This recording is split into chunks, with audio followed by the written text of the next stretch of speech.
Hello, welcome back. Okay, perfect. So thank you for staying with me. अभी तक मेरे साथ मेरी सीरीज को फॉलो करने के लिए शुक्रिया। शुक्रिया तमाम वीडियोस देखने के लिए, दैट इज ग्रेट।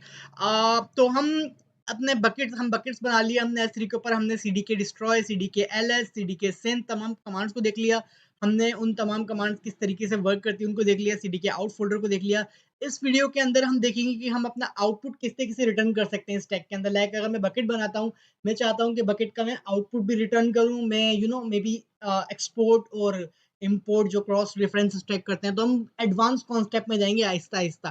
तो टू सेव अवर टाइम मैंने पहले से अपना प्रोजेक्ट पूरा रेडी कर लिया है। ठीक है, प्रीटी एम्प्टी प्रोजेक्ट है, आई कैन शो यू। तो अगर मैं app.py की फाइल में जाता हूँ, तो दिस इज सैम्पल वन जो हम रिटर्न करते हैं, और इसमें ये जो कस्टम फाइल बनी है इसमें ये है। अच्छा, इस प्रोजेक्ट के अंदर हम क्या करने वाले हैं, आई विल ट्राई के एक मैं बिल्कुल एक नया like I don't want to use this folder जो कि इसने बाय डिफॉल्ट मेरे लिए बनाया है। मैं एक नया फोल्डर बनाऊंगा, उसमें नई अपनी py फाइल बनाऊंगा, और उस py फाइल को यूज करते हुए हम अपना बिल्कुल नए से सिरे से रिसोर्सेज बनाएंगे। Like how to import that in app.py, वो भी मैं आपको दिखाऊंगा इसके अंदर।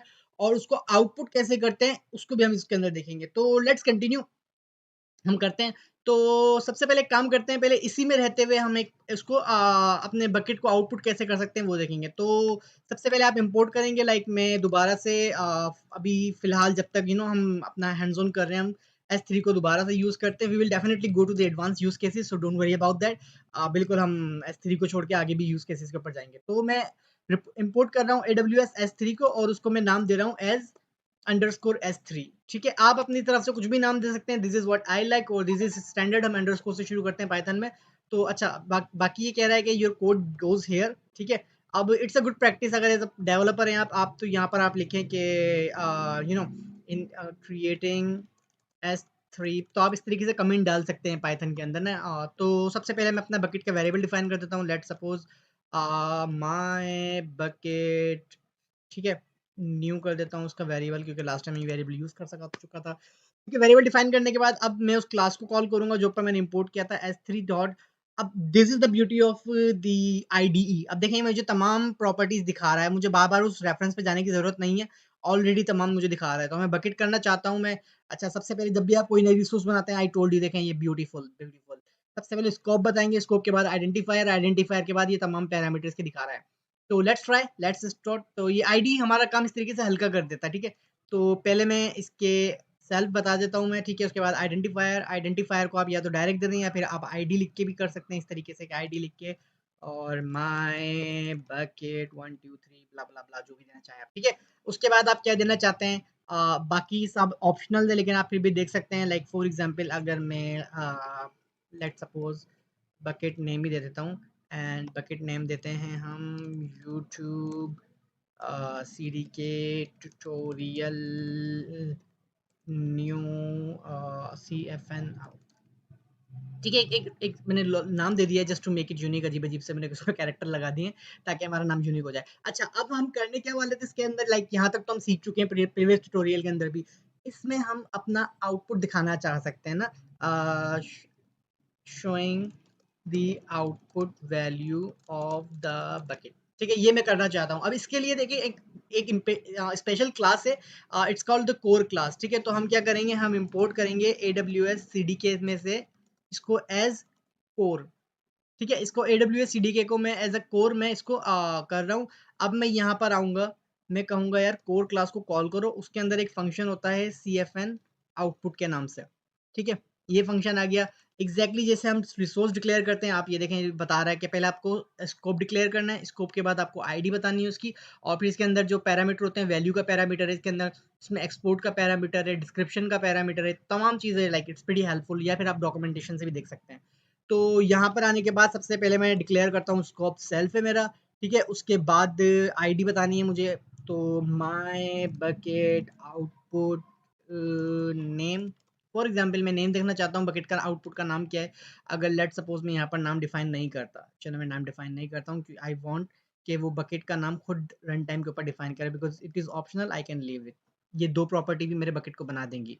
ठीक है, अब मैं चाहता हूँ कि यार show me the name of the bucket. तो मैं क्या करूंगा, जो ऊपर वेरिएबल डिक्लेयर किया था ना मैंने, माय बकेट न्यू, उसको लूंगा मैं डॉट, उसकी जो प्रॉपर्टी है मेरी, उसकी ये प्रॉपर्टीज आ गई आपके पास। ठीक है, क्या क्या मैं रिटर्न कर सकता हूँ, बकेट का ARN कर सकता हूँ, बकेट URL कर सकता हूँ। चलो दो करते हैं हम। यहाँ पर मैं बकेट का यूआरएल करता हूँ और एक और मैं करता हूँ यहाँ पर, और मैं इसको बोलता हूँ कि भाई मुझे बकेट का आप एआरएन भी रिटर्न कर दो। ठीक है, ये आ गया बकेट का ARN.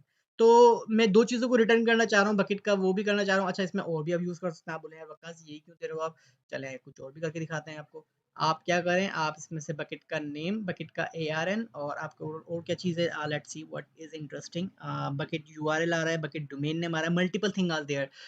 For now let's go with the bucket URL. अच्छा, इसमें एक प्यारी सी चीज़ ये है कि आप एक्सपोर्ट कर सकते हैं। एक्सपोर्ट करके आप उसको बोल भी सकते हैं कि यार my bucket, for example just to give my name, कि उसको यूनिक कर दूँ मैं। ये मेरे बकेट को एक्सपोर्ट भी कर दे। तो ये क्या करेगा, एक्सपोर्ट कर देगा ताकि आप उसको नेक्स्ट डे हम बाद में सीखेंगे। I think let's not make it complex. तो उसको यहीं तक रखते हैं अभी फ़िलहाल। और अब यहाँ पर आने के बाद सिंपल मैं सीडी के एलएस करूँगा चेक करने के लिए, ताकि वो सिंथेसाइज़ कर ले मेरे प्रोजेक्ट को और चेक कर ले if there is any error in the project. तो इट्स अ गुड प्रैक्टिस, जब भी आप कर रहे हैं तो उसमें आप इस तरीके से अपने कमेंट डालें, ताकि कमेंट से क्या होता है बाद में जब आफ्टर 1 वीक और 2 वीक आई विल फॉरगेट कि मैंने क्या किया था, लेकिन कमेंट जब होंगे it will be easy for me to understand, okay इस ब्लॉक के अंदर मैंने क्या किया, उस ब्लॉक के अंदर मैंने क्या किया। इस तरीके से मुझे खुद समझने के लिए आसानी हो जाएगी, और नेक्स्ट पर्सन भी अगर कोई आपका कोड देखता है it will be much cleaner, much looks beautiful, कि जब आप उसको कमेंट में डिफाइन कर रहे होते हैं कि क्या एग्जैक्टली करने जा रहा है। तो अब देखें, जैसे जैसे हमारा कोड बढ़ता बढ़ता जाएगा, जैसे जैसे हम इसमें बढ़ाते जाएंगे चीज़ों को, सीडी के एलएस कमांड थोड़ा बहुत टाइम ज़्यादा लेगी, because it's checking the complete project. अच्छा, इसमें भी एरर आया है, in it says CFN output initialize 3 argument but 4 were giving. अच्छा, इसमें बोल रहा है कि यार सीएफएन आउटपुट है, उसको 3 आर्गुमेंट चाहिए, तो आपने 4 दिए हैं, गिवन किए हैं इसमें।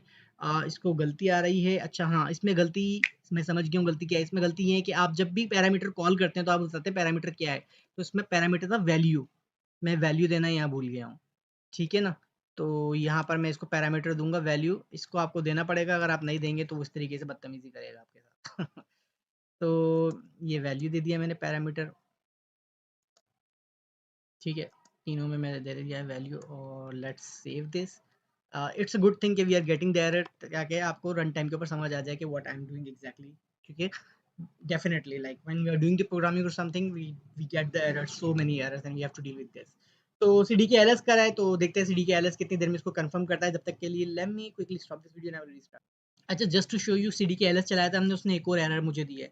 एरर के अंदर कह रहा है there is already one construct with the name. अच्छा, मैंने आपको बताया था जो कंस्ट्रक्ट आइडेंटिफायर होता है ये यूनिक होता है, तो आप उसके नेम को रिपीट नहीं कर सकते। अब ये देखो, मैंने तीनों बार सेम ही लाइन को कॉपी कर लिया, तो उसने वो पसंद नहीं आया उसको। तो इसको यूनिक बनाने के लिए मैं यहाँ लिख दूंगा भाई मुझे यहाँ पर आउटपुट का ARN चाहिए, और यहाँ मुझे आउटपुट का URL चाहिए। अब ये तीनों के तीनों यूनिक हो चुके हैं, तो मेक श्योर इसी वजह से ये लॉजिकल तो होता है, आप कुछ भी दे सकते हैं, लेकिन ये यूनिक होना चाहिए ओवरऑल द प्रोजेक्ट। ठीक है, अगर यूनिक नहीं होगा तो वो बदतमीजी होगी, इस तरीके से वो एरर देगा आपको कि ये आपका यूनिक नहीं है। तो I just want to show you exactly जो भी एरर आते हैं, I will show you the error in front of you, ताकि आप देख सकें कि क्या क्या एरर आ रहे हैं, how I am quickly resolving those error, ताकि आपको एक गुड अंडरस्टैंडिंग हो प्रोजेक्ट की, like how the project is working overall.